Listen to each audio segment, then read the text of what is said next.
Major phone carriers make you sign contracts with rigid data plans to trap you into a kind of forced phonogamy.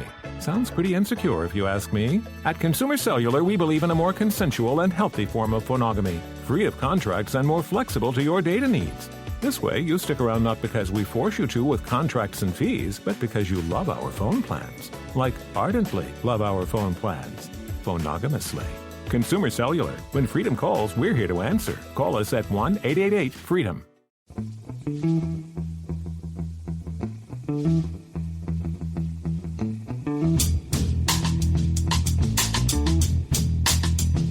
Hello and welcome to The Price of Football, the podcast that follows the money behind the beautiful game. I'm Kevin Day, here on the leafy borders of South London and North Surrey, just next to the A23, a stone's throw from Thornton Heath. And over there in proper rural Sussex is Kieran Maguire, expert on football finance at Liverpool University, who is over the moon at a mere mention in the Middlesbrough press. How are you, Kieran? I'm great as always, tickety-boo. Yeah, you were very pleased about that, though. I've had a very excited message from you. I thought we'd won some money, but no, we were just mentioned on the back pages of the Middlesbrough Gazette or whatever it was. So, Kieran, it's questions day today. It's Monday, so we're going through some listeners' questions, and very good questions they are too. Thank you for those. But there are a couple of big stories that we need to discuss first, which happened between our last pod and this one. And I think football's getting wise to us. I think they've decided to drop all their big stories on a day we're not recording a pod. But first of all, Tottenham, Kieran. Tottenham borrowed £175 million from the Bank of England at the end of last week, which raises a few questions. Not the least is, where does the Bank of England get money like that from at this day and age? Well, unlike you and me, but like Mickey Thomas, the Bank of England can effectively just print money. So what that's a good reference. That's a reference for the youngsters. Well done. I'm down with the kids. So what Spurs have done is that they've effectively printed some IOUs for 175 million quid, and the Bank of England has bought them off Spurs and is charging them 0.5% interest. This is something called the COVID Corporate Financing Facility, which is only available to those companies who make a material contribution to the UK. Oh, right. So in terms of the loans they have for the stadium, this is a relatively small amount, is it? And it's just to get them through COVID? It seems, for a club like Tottenham, it seems odd that they've taken advantage of this. Well, I mean, the alternative is that Spurs would have to have gone to a commercial bank and borrowed money, who would have charged them a higher rate of interest. So these loans, they vary between 0.1 and 0.5% interest. So clearly that's very cheap.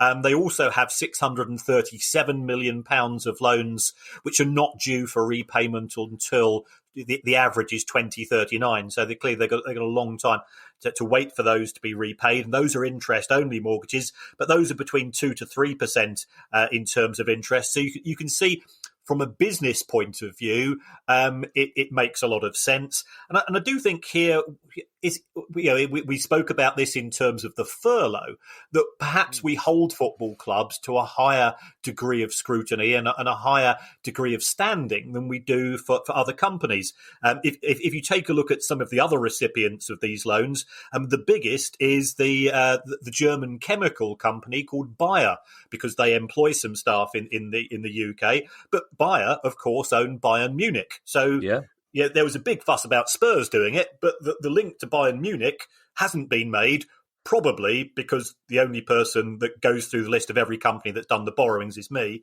But all the same, are we applying double standards to a football club? Yes, yeah, fair point. The only reason I was slightly annoyed by it is that NatWest wouldn't give me a COVID loan because apparently I earned about 300 quid too much last year, which is annoying, but never mind. Now, a lot of season ticket shenanigans, Kieran, in the North East in particular. First of all, Newcastle have been accused of a dereliction of duty to fans for not communicating season ticket plans. And Sunderland season ticket holders were told they wouldn't receive a refund, but would instead get a free streaming pass. But the club have changed their mind on that one, and quite rightly so. So neither of these are a good look, are they, PR-wise? No. And again, it's a terrible thing to say. If there was one club who you thought was not going to offer refunds or to delay communicating in the Premier League, it would be Newcastle United. Now, it could be that it's all part of the negotiations for the sale of the club, and certainly for an instant PR win for the new owners. The first thing they do, they come in and say, "Hey, we're the good guys. We're going to offer you refunds. Here they are." So, for all we know, this could be part of the terms and conditions of the sale, so that Mike Ashley continues to be perceived as living in a hollowed-out volcano, stroking a white cat most of the time, and the new owners can come in and get the benefits of that. But it is pretty poor. It's a lack of communication. I think it's a lack of respect for the fans as well. Yeah, it says a lot for Mike Ashley that the Saudi government can come in and say, "Hey, we're the good guys." The Sunderland story, Kieran, they have backtracked quite quickly, but I was really surprised to find out that they were planning not to refund season ticket money for missed games. Yes, and it does seem crazy, in League One that they've got 5 games left, which might be taking place, and they said that we'll give you access to watch the matches, but clearly that's not fair on an individual basis, because you might have some families where there's just one person in the household that watches the match, and they've got one television, and I think we discussed this the other day. You might have another where you've got 5 or 6 people that go to the matches, but again, they can only watch the matches on one occasion in front of the one telly. It also initially also applied to those fans who had bought next year's season tickets as well. They were going to say, well, we're not going to give you a refund on those if matches take place behind closed doors. And I think that's what really upset fans. There's been quite a bit of research done. I think The Athletic have done some of this, and they've contacted fans in the EFL. And the majority have said, if we can afford it, we will let the club keep the money, because we're aware of the many clubs do have financial challenges, but we like the choice. If our personal circumstances allow us to give the refund back to the club, then great. But if our personal circumstances are we've lost a job, we've not been able to borrow money, in similar situations to yourself, whereby you fall between certain gaps in terms of loan entitlements and things of that nature, then people genuinely need the money. And in my opinion, they probably need the money more than the club. Well, of course they. I mean, you're talking about something. You're talking about a big club here. We'll be discussing it further later on, so we'll keep our powder dry on that one, because one of the questions is about them. In terms of what it costs clubs, though, Kilmarnock have revealed some figures behind their season ticket refund, haven't they? That's right, and it wasn't a huge amount. It was I think it was £164,000. But again, the majority of the fans have said in a similar position to Partick Thistle, we will try to help out as much as we can. But what was interesting in the Kilmarnock press release, it says, look, if you need the money, for heaven's sake, take it. We are not moral judges of your personal circumstances. Yes, we'd like the money if we could keep it, but there's no obligation, and do what you think is best. Whereas I think the Sunderland approach, which seems a bit mealy-mouthed, it was, yes, you're not going to give a refund, and it was only after the public outcry, and certainly some of that they are very organised, the Sunderland fans, and they were straight on to the local papers. They've got a really good podcast called Wise Men Say, who also dealt with this issue. That it was a sort of a complete U-turn. It was one of those U-turns where they say, "Oh, we think you misunderstood when we said you weren't getting a refund. We now are going to give you a refund." It strikes me that Kilmarnock's approach is absolutely right, because at many clubs, and I'm afraid Palace are one of those included, without meaning to, slightly upset some fans, because the refund request or suggestion was couched in such a way as that you getting the money back was like the last option. It's like, the club would love it, the academy would love it, the foundation would love it, and which is great. And I'm a trustee of the foundation. Of course, we would love it, but I think the option should be: here's your money, you probably need it. If you don't, these are the other options. So well done, Kilmarnock. But on a general season ticket deal, the EFL have done a deal with Sky, haven't they?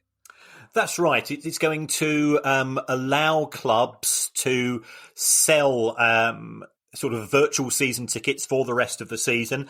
And this is being dealt with in different ways. And I was contacted by a guy called Phil Clark this morning, who's a Millwall fan, and he was saying that it's actually some of the stuff is linked to the individual club's insurance policies. So it could be that if you do have to give refunds, then it's covered by insurance. But there's a new insurance company which many of the clubs have been associated with, who of course have got a get out clause under these circumstances. So it looks as if Millwall aren't giving a refund, and you're effectively forced to take the streaming. Although my understanding of the Consumer Credit Act is that that's possibly illegal.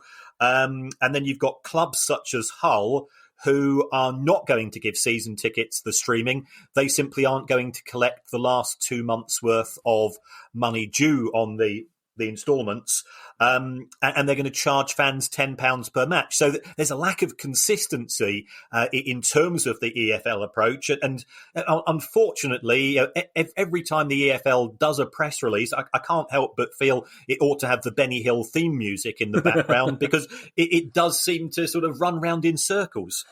Yes, I know a Millwall fan called Phil, but I wonder if he's Phil Clark. I've never known his surname. He's just Millwall Phil. Right. That's the way these things go. Ask him next time you talk to him. Ask him if he's Millwall Phil. Okay. I mean, it's the Sunderland thing is slightly academic because League One haven't decided yet what they're going to do. There's a meeting on Tuesday, I understand, to decide what happens with the rest of the season and how it's played out, if it's played out.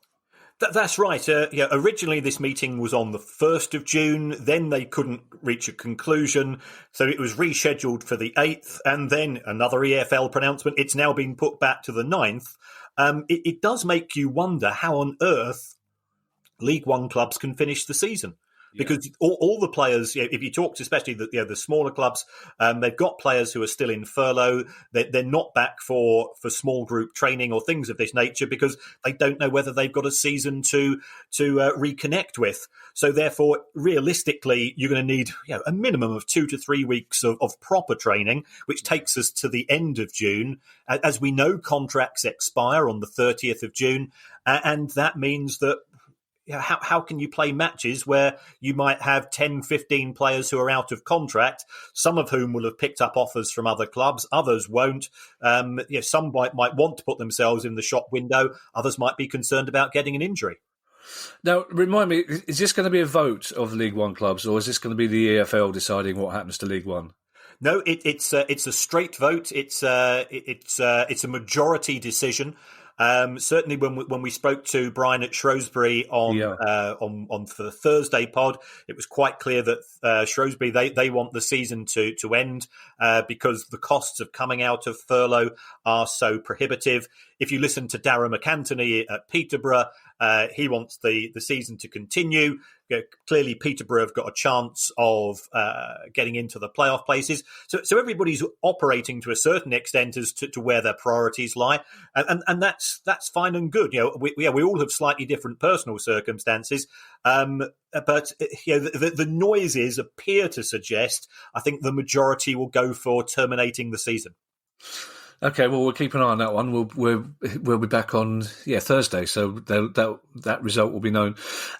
It's time for questions, Kieran. And our first question comes from John Smith. I feel your pain, John. I've got, as well as Millwall Phil, I've got a very good friend called John Smith who spent the 80s basically failing to sign on because every time he told the benefits people his name was John Smith, they told him to come back again with his real name. But it's a pain for those people. But John's question is, Kieran, are there clubs better placed to ride this out than others? This being COVID, obviously.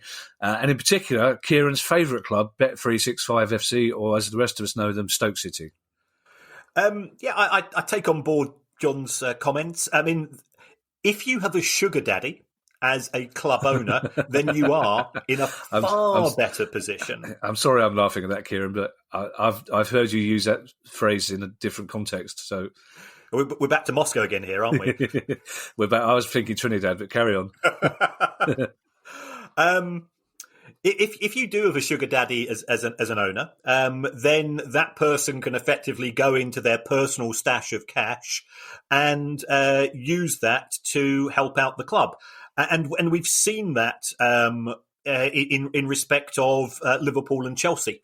Over the course of the past 2 days. And for some reason, my autocorrect has come up with Time Warner, which I think it means Timo Werner, in respect of Liverpool and Chelsea, both being interested in this player. So it looks like Chelsea are now going to sign Werner, and Liverpool certainly were interested. But if you take a look at the backgrounds of the two owners, Chelsea is effectively funded by one individual in the shape of Roman Abramovich. He's lent the club over £1.3 billion, astounding amounts of money, and he's in a position where he can put more in. If you contrast that to Liverpool, the approach of their owners, who are the Fenway Sports Group, they're taking a far more corporate approach, a far more traditional business approach, and they're saying, well, we've got less money coming in, so we're going to put less money out. So Chelsea with Abramovich, they've got an advantage. Manchester City, and we'll be talking about City in more depth in the sense of their legal case starts tomorrow. I think they're keeping their powder dry, but if they do qualify for the next year's Champions League, then expect that they are in a position to spend over the summer, whereas some of the other clubs, which are more market focused, will not be in such a good position. So before the next question, what's your instinct on how the Man City thing will play out with the appeal starting this week? Well, I was looking at an article on this in the FT yesterday morning because I read, that's my tabloid read for the day, and the perception is it comes down to how good your lawyers are. It's a fairly evenly matched case. And I've been involved with some of the guys from Law in Sport this week, and their perception seemed to be it's whoever presents the case with more credibility will get it. But although the hearing is taking place Monday, Tuesday, Wednesday this week, nobody's expecting an actual decision. It could be till the end of the month, if not longer. And that will have huge ramifications because, once again, you've got clubs in the Premier League thinking, are we playing for fifth place as a Champions League draw or not? And things of that nature. I'm intrigued by the image of you reading the Financial Times in bed in the morning. If I was a more mature person, I wouldn't make jokes about you unfolding the pink 'un in bed. But, people need to know, not from this country, that the pink 'un is the nickname for the Financial Times. I'm sure the Baroness loves you. What? Never mind.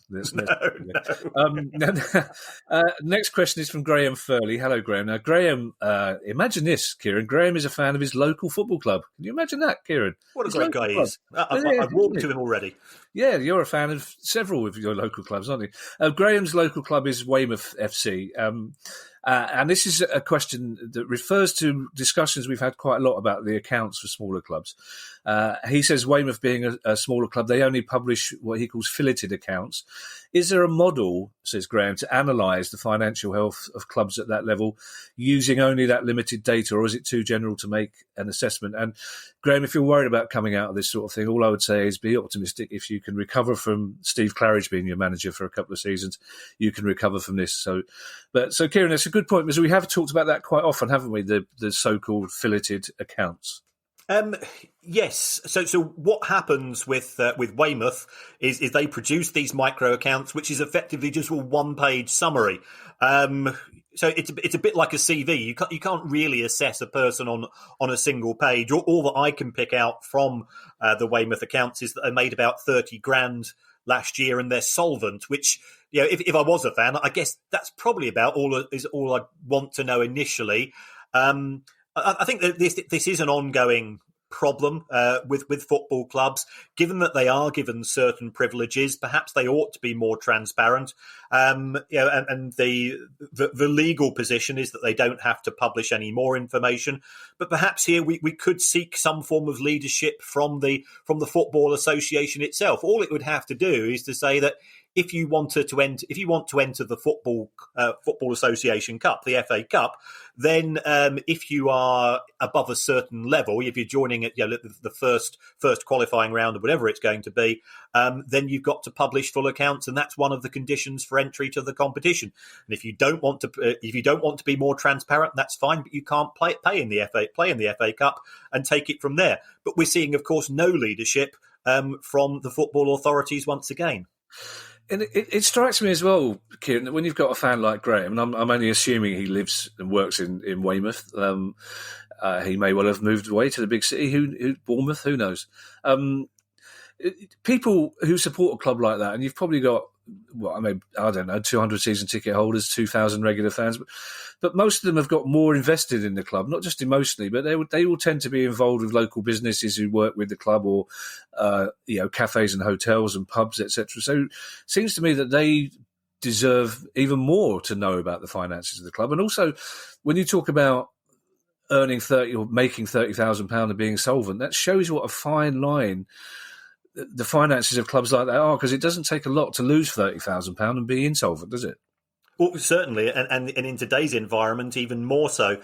The thing is, we as fans, we're not there to catch clubs out. We love our football clubs. Yeah, we've got this incredible relationship with them. So if the club gives out more information, then perhaps we can spot things in advance, which could be a potential problem, which the people at the club haven't spotted themselves. So it's not a case of being nosy. It's you are that emotional investor. You're going to put 70 years of your life into it, and therefore, surely you expect something back. After all, we are these crazy people who are giving companies who are making millions of pounds a year, in the case of Premier League clubs, we're giving them their money back in the form of, I won't take the season ticket refund.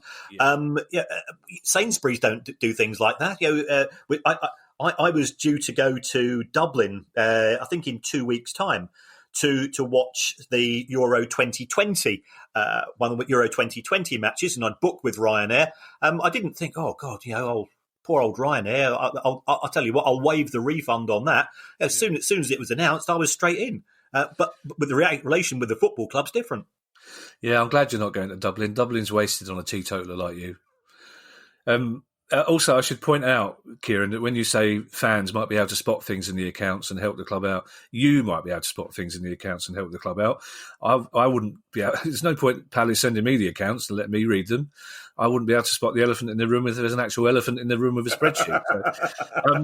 So, now, next question is from Harry Dromey. Now, Harry has made me all nostalgic. Harry, you've made me very nostalgic and wistful by asking a question about EPPP. Those were the days, weren't they? EPPP, the Elite Player Performance Plan.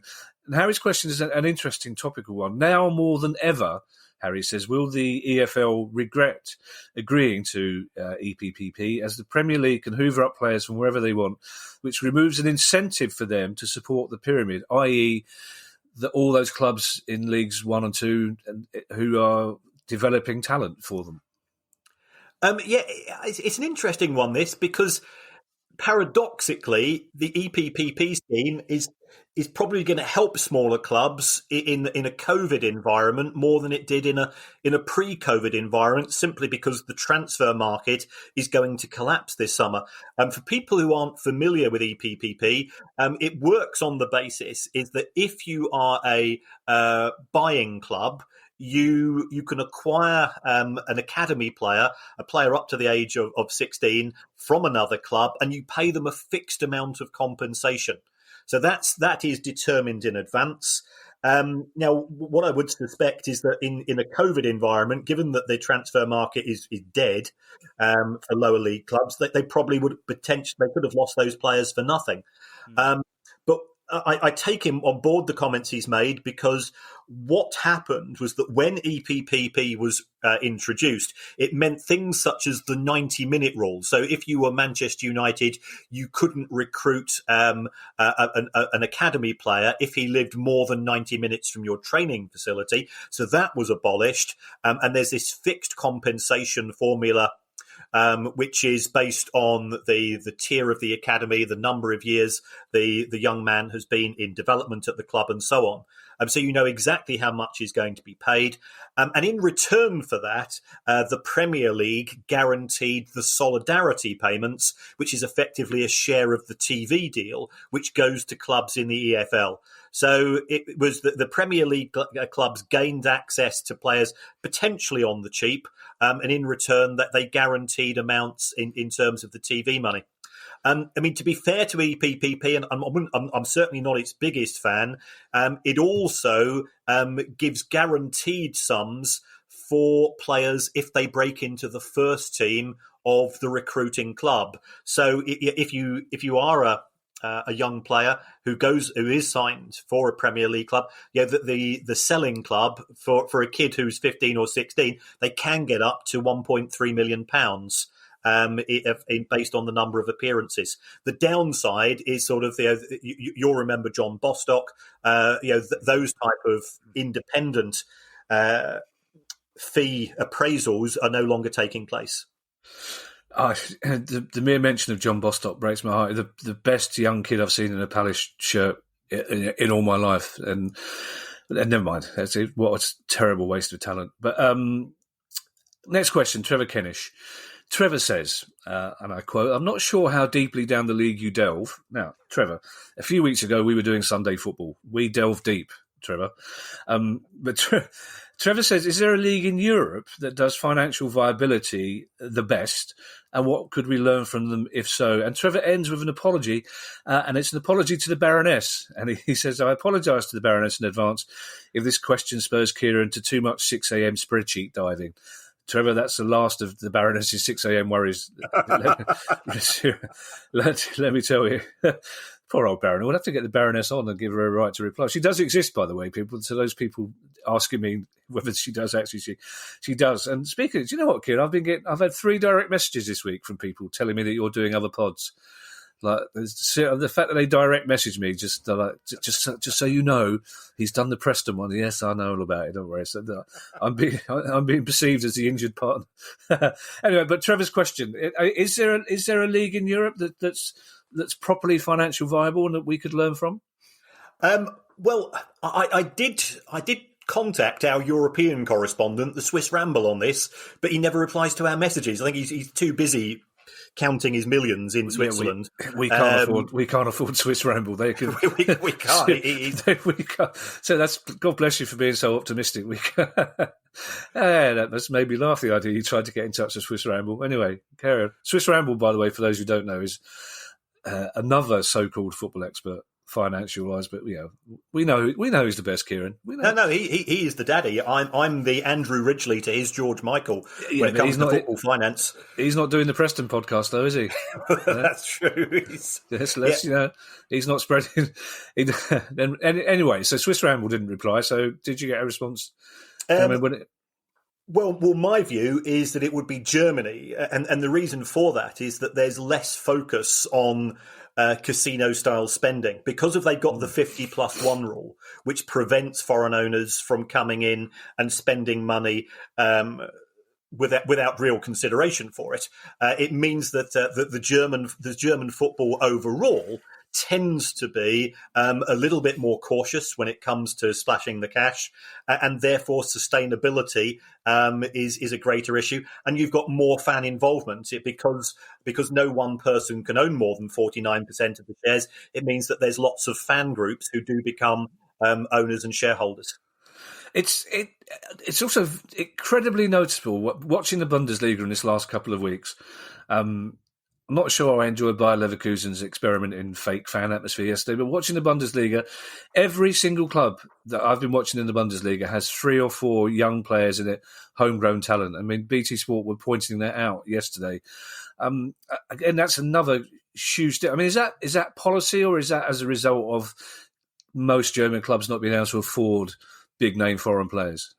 Well, I think the budget element is a consideration. Remember, we've also got 5 substitutes allowed now, so it does allow the clubs to blood players.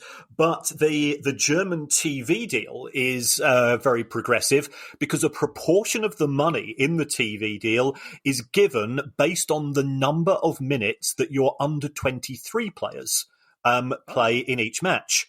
So that is actively encourages clubs to bring the players through from the academy because they know there is going to be a financial reward on the back of it. That's very interesting. Yeah, I'm looking forward to the 5 subs rule in the Premier League as a Palace fan. There's rumour has it that Roy Hodgson might play somebody as young as 28, which would be great. Chris Towndrow is a very happy Blades fan. You probably didn't need to point that out, Chris, but congratulations. And his question about Sheffield United is this. They got promoted to the Premier League having lost £10 million. How does that compare to other lot? Is it normal for a club to get promoted and lose money? I think I can guess the answer to this from the way you described the Championship as a clown car last week. So how does that £10 million loss compare to other losses?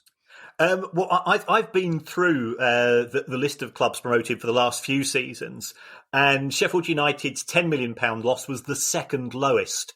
The only one which was smaller than that was Norwich in 2015. But remember, in that year, they had the benefit of parachute payments, so they would have incurred a huge loss. Over the course of the last 5 years, the promoted clubs between them lost £551 million. So wow. This is why I call it a clown car. It's just the wheels are going to fall off at one point. £500 million for the privilege of playing, of playing Watford at 12:30 on a Saturday afternoon. Is it worth it? Has your research found a club then? See, I was stuttering then because I still sometimes struggle to take in the figures that you throw at me, even after all this time.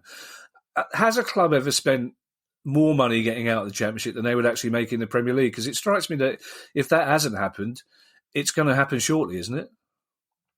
Yes, I think Fulham came pretty close to it last season. They lost £53 million getting promoted, and then they lost a huge amount in their one and only year in the Premier League. Because if you remember, they spent an absolute fortune on player recruitment last season, so they ended up probably worse off overall.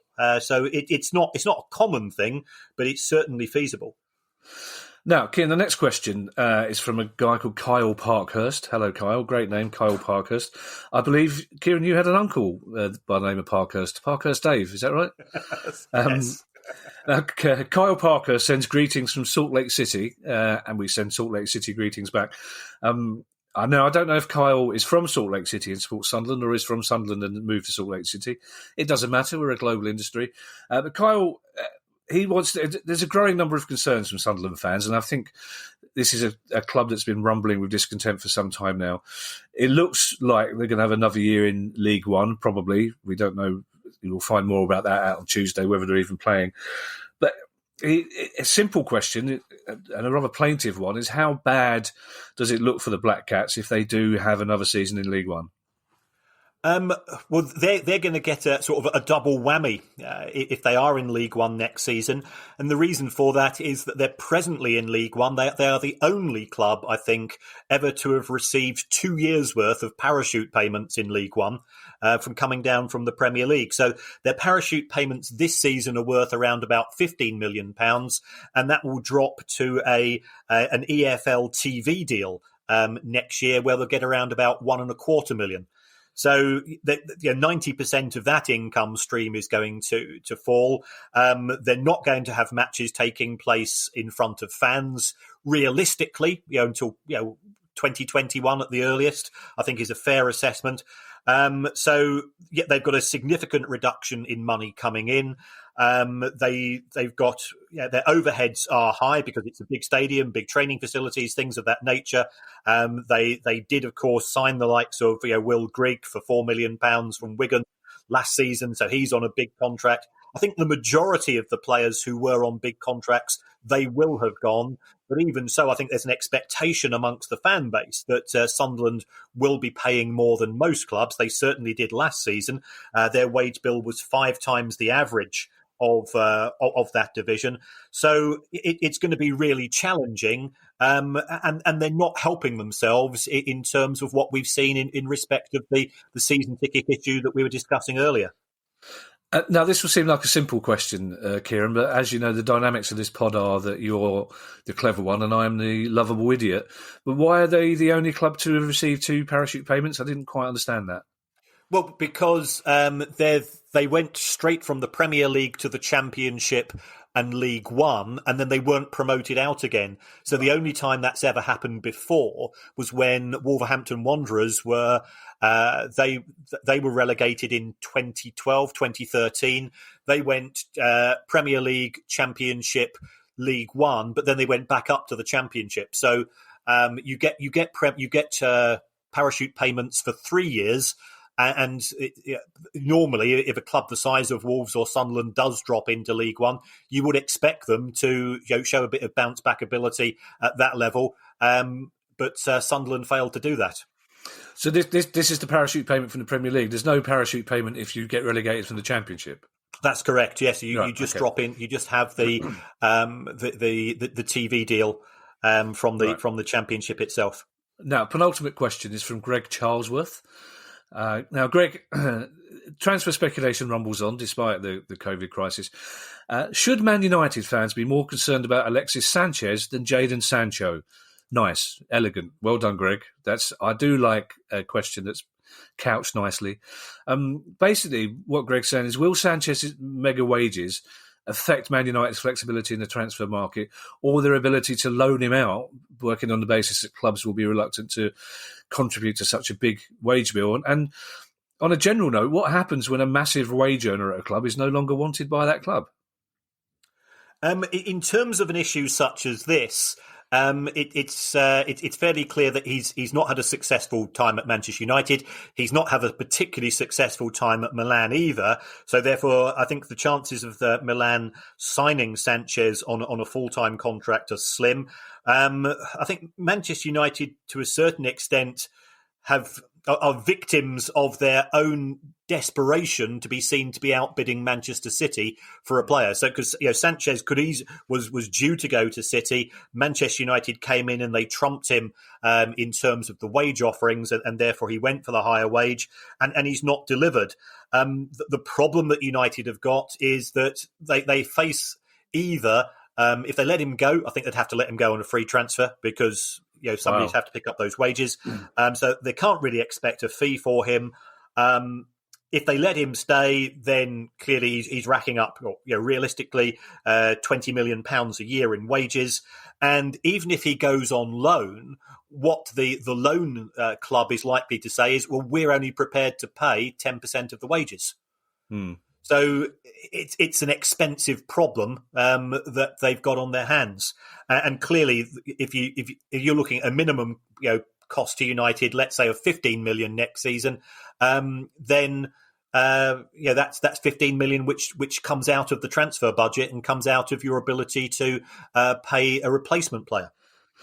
Yeah, I think we're going to have to stop using the word trumped, aren't we, in this day and age? It's starting to have very different connotations, unfortunately. Our final question comes from Matt Thickett. This is a slightly unusual question, but I think legitimate. Now, Matt Thickett's question is, Kieran, how true to life are finances within the computer game Football Manager? Because in the game, one way to secure marquee signings is performance bonuses. If actual football clubs do that, and actual football doesn't return, will clubs still have to pay them? And while we're on the subject, how is it that in Zelda I can light 4 candles with one boomerang, but I can't do that in real life? I didn't know you were a Zelda fan. Yeah, it's probably my guilty secret. That's getting me through lockdown quite a lot, is playing old RPGs on my phone. I'm working through Dragon Quest at the moment. I take no pride in saying that, but the only thing is I get bored right at the end when you get onto the last final boss battle. I think I've done that now. Find something else. Sorry, it's a terrible insight into 2 middle-aged men's life. Just now I've got the idea of the Baroness you putting the Financial Times down and picking up your Nintendo. But so Matt's question: performance bonuses, do they exist in real life? Of course, they exist in real life, but will clubs have to pay them if there's no football? No, there is no obligation because it is based on individual matches taking place. But there's a second issue here. There's a goodwill factor. So if we take into consideration Manchester City and Kevin De Bruyne, he's got a £1.5 million bonus, which is based on Manchester City being in the Champions League. Now, it could be that Manchester City, they certainly are going to appear in the top four. I think there's no doubt about that. But they could be, of course, prohibited from attending the Champions League next season. So, therefore, does that bonus kick in? Legally, probably not. If I was Manchester City, it would be one of the first things I'd do. Say, Kevin, we love you, which is words which are close to your heart as well. But and we say as a goodwill gesture, we're going to pay you that bonus because we feel it's the right and proper thing to do. In terms of Football Manager, I did text them this morning, and they contacted us back. Did they? You hear that, Swiss Ramble? You hear that, Swiss Ramble?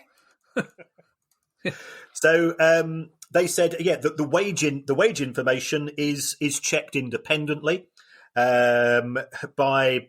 They know people in the industry, so they think that they are pretty close to the actual earnings. They reckon they're within 10% either way.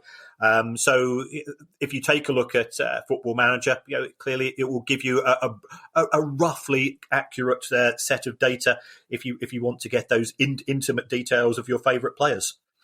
Yes, I'm sure if Kevin De Bruyne does get his bonus, Yaya Toure will be saying, "I didn't even get a cake." And he's getting his. I mean, Kevin De Bruyne's lawyers would argue that it's not down to him, that his performance was good enough to get Man City in the Champions League, and it's not down to him the reasons why they are. I mean, something like image rights, for example, then they wouldn't be affected, would they? Because your player's image, you can still advertise, you can still sponsor stuff, can't you? That's right, but it could be that your image rights contract is linked to the competitions in which you're playing. So Kevin De Bruyne's image rights might decrease next season if he's not appearing in the Champions League due to the nature of the contracts that he is with sponsors. Manchester City might sell fewer shirts next season because they're not in the Champions League. So that there's huge ramifications for all of this. And I think it's fair to say our friends with silver tongues will be going through the small print very carefully over the course of the summer. Yes, I'm glad Football Manager got back to you, by the way, just to thank you to them for doing that. I think their figures are very accurate. I know one or two clubs have offered them quite a bit of money, I hear, for their database, because these games they're watching football all over the world, basically, to collate statistics. And there are a couple of clubs who've fancied them as a scouting system. That's how accurate they are. Still no answer to the 4 candles will run boomerang question. Perhaps you could text Zelda. So that's it for Monday's questions pod. Some good, proper old-fashioned accounting questions for Kieran to get his teeth into. On Thursday, I'm sure our main story will be the outcome of that vote about the continuation or not of League One football and the ramifications of that. Until then, thank you for listening. My old favourite sentence is back. Thank you, Guy. The Price of Football is Adapted Production. If you have questions for us for next week's Questions Pod, it's questions@priceoffootball.com. We have to go now because I believe Kieran's got a double-handed Brentford QPR pod to get to. Is that right? Something like that. Yeah. All right. See you next time, mate. Bye-bye. Cheers now. Bye-bye, all. The Price of Football.